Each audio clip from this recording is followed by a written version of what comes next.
नमस्कार। इन खबर में आपका स्वागत है। निर्भया के दोषियों की पिछले साल हुई फांसी के बाद एक और फांसी खासे चर्चे में है और वो है सलीम व शबनम की फांसी।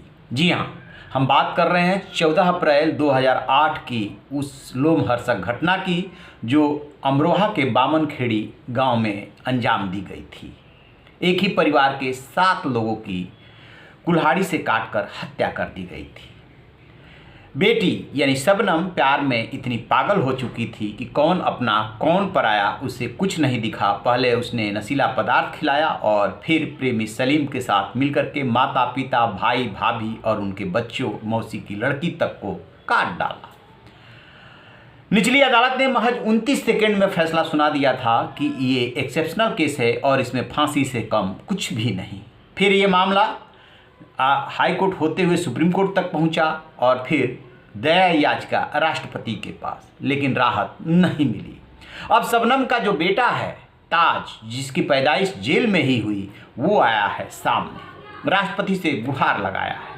वो आप देखेंगे कि किस तरीके से राष्ट्रपति से कह रहा है कि राष्ट्रपति अंकल मेरी माँ को माफ़ कर दीजिए। वो जब मैं उससे मिलता हूँ तो गले लगाती है, कहती है कि पढ़ लिख करके अच्छा इंसान बनना।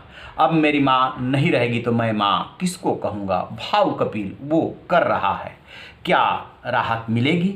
आपको बता दें कि दया याचिका खारिज हो जाने के बाद जो प्रक्रिया होती है वो ये कि उसमें देखा जाता है कि जो दया याचिका लगाई गई थी क्या प्रॉपर तरीके से लगाई गई थी, क्या राष्ट्रपति के सामने सारे डॉक्यूमेंट्स रखे गए थे। कि निर्भया के दोषियों को सजा देने के मामले में आपने देखा होगा कि कई बार ये प्रक्रिया पूरी करनी पड़ी थी और बार बार वो रिव्यू पिटीशन लेकर के और पिटीशन की जो व्यवस्था है उसको लेकर के सुप्रीम कोर्ट पहुँच जाते थे। लेकिन इस मामले में अभी तक ऐसा नहीं हुआ है और मथुरा जेल में फांसी की तैयारी की जा रही है। मथुरा जेल में 150 साल महिला सेल अलग से है जहां महिलाओं की फांसी की व्यवस्था है। चूंकि शबनम और सलीम दोनों को फांसी दी जानी है, इसलिए वहीं पे इसकी तैयारी चल रही है। तैयारी में क्या किया जाता है? तैयारी में ये किया जाता है कि डमी तैयार किया जाता है। जितना वेट होता है, यानी जितना शबनम और उसके प्रेमी सलीम का अलग अलग वेट है उतने की डमी तैयार की जाएगी।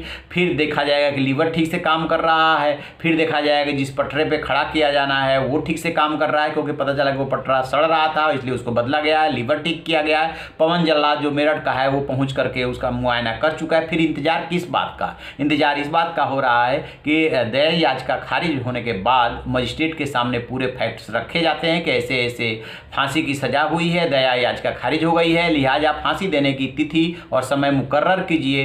फिर वो मुकर्रर करते हैं डेथ वारंट, जिसे ब्लैक वारंट भी कहा जाता है, जारी किया जाता है और फिर जो सेट प्रोसीजर है उसके तहत फांसी दी जाती है। तो जो शबनम का बेटा है ताज, वो जो सामने आया है वो आप जानना चाहेंगे अभी किस के साथ रह रहा है। तो वो बुलंदशहर की जो सुशीला विहार कॉलोनी में है उसमें जो है उस्मान सैफी नामक शख्स को जो है उसकी कस्टडी दी गई है। यानी कि जब जेल में वो 6 साल का हो गया था तब भी ये चिंता हुई कि इसकी पढ़ाई लिखाई और परवरिश कैसे ठीक से हो, क्योंकि कानून ये भी व्यवस्था करता है कि गलती माँ ने की है, गलती पिता ने की है, बेटे का इसमें कोई कसूर नहीं, लिहाजा उसका बचपन नहीं छीना जाना चाहिए, उसकी पढ़ाई लिखाई और परवरिश ठीक से होनी चाहिए। फिर उस्मान सैफी को वो कस्टडी में दिया गया। वो वहाँ पे अच्छे स्कूल में पढ़ाई कर रहा है। उस्मान की जो पत्नी है वंदना सिंह, उनके साथ अब वो एडजस्ट कर गया है। का बताया ये जा रहा है, उस्मान जो बताते हैं कि जो शबनम है उसके पास बहुत अच्छी प्रॉपर्टी है, लिहाजा उन्होंने सलाह दी है कि तुम इसे स्कूल कॉलेज अस्पताल के लिए दान कर देना।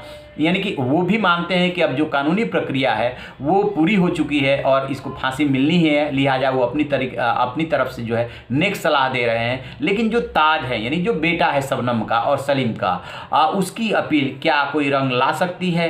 क्या ये जो सोशल मीडिया का दौर है, इस दौर में बेटे की अपील जो है इस तरीके से वायरल होगी कि जो हुक्मरान है, जो अदालत है, जो राष्ट्रपति है, वहाँ तक ये बात पहुँचे? इस पर हमारी नज़र रहेगी कि रिलीफ मिल पाती है या शबनम को अंततः फांसी पे चढ़ना पड़ता है। यद्यप अभी डेट तय नहीं हुई है, लेकिन जैसे ही तारीख तय हो जाएगी वैसे फांसी पे वो चढ़ा दी जाएगी और आज़ाद भारत में पहली वो महिला होगी जो फांसी पर चढ़ेगी।